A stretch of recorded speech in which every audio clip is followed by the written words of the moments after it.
Hey guys, it's Ken Maxfield, the Hide Guy. I am the owner of the Maxfield Report, and this is our market recap for the week ending February, December the 26th. Week started out with Packers offer list. Not much change from the past few weeks, despite thoughts by many people, including myself, that there'd be a few more hides offered. That said, asking prices for the most part were unchanged with the week prior. Shipping times, everyone's still advertising, we're sold through January, we're sold into February, sold to the end of February, which is great. I mean, you can make a sold forward position look any way you want on paper. End of the day, it's how they're shipping. And if they're pushing people to ship, they're not as well sold as they say they are. And if they're unable to ship, then they're sold probably pretty well. But as far as interest last week, the holiday certainly was a factor. A 3-day work week for most people in the United States. The week was almost over before it got started. There were reports of a few people offering earlier than normal, offering out on Monday, while most of the trade waited until Tuesday to offer like they normally would. As far as interest last week, everybody for the most part were saying that, there were, attempts to pick around the edges, trying to buy hides cheaper. Unable to persuade Packers to take any less, but that said, although they wouldn't trade it any lower, they couldn't get another nickel for anything that they did sell. So for the most part, I'm going to call trading unchanged. As we had shared with you on last week's blog, there were some rumblings about some secret business being done with people who had equipment, i.e. containers or trucks that could ship prompt. We spoke to a couple of people this week who confirmed that they did some of this special secret business. Obviously, they're not paying the prices that are being reported on our price guide in order to help out these packers who are in desperate need of shipment because of the unavailability of containers as well as trucks. And this is leading to a lot of chatter about prices that are below where Packers are insisting that where the market is. So as far as sales as a whole, I don't think it was a particularly busy week of trading again. And, probably another week where even though it was, we're going to see a reduced harvest, which isn't available because of the holiday on Thursday, Friday, I'm guessing somewhere around 475 is going to be where it's at. I highly doubt that we sold 475,000 hides last week, basis the conversations we had going into the holiday. On the cow hides, things there, similar story.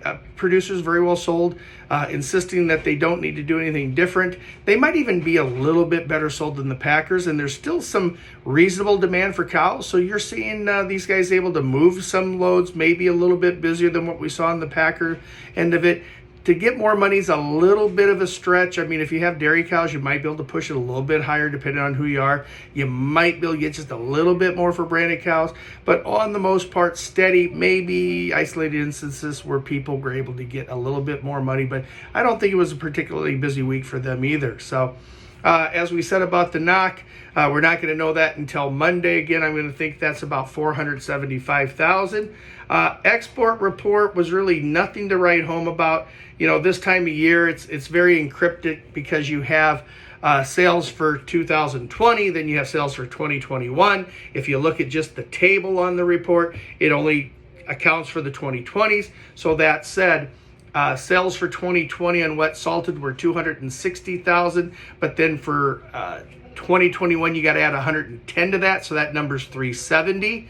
As far as wet blue sales, the wet blue sales were 25,000 for this year, another 36 for next year. So add those together, you got about 60,000.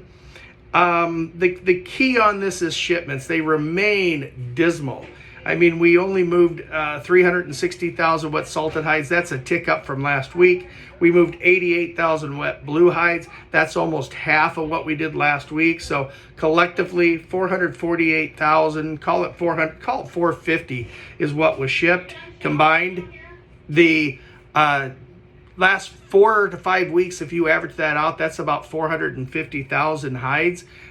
We've been averaging on the kill 650, so 650 minus 450.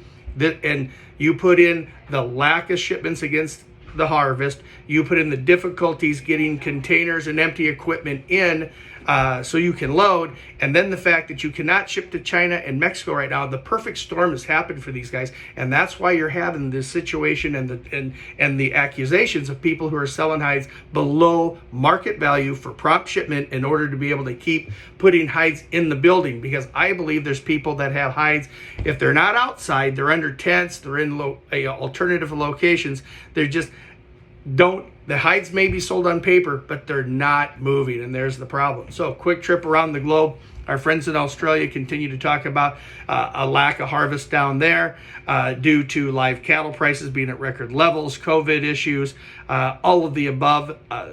Guys are well sold down there. They're trying to push for higher prices. In instances, they're able to, but with China being closed, putting a lot of sales on the books at this time isn't really possible. Europe, same situation. Guys insisting they're well sold. With everybody, for the most part, being closed for the Christmas and New Year's holiday. There's dribs and drabs of business being put together, but really nobody getting a lot more money. Just kind of steady. Big news is Brexit got settled. We'll do a write-up on that on Monday, trying to outline how that's going to affect us in the hide trade if it's going to. But other than that, market overall in Europe remains steady.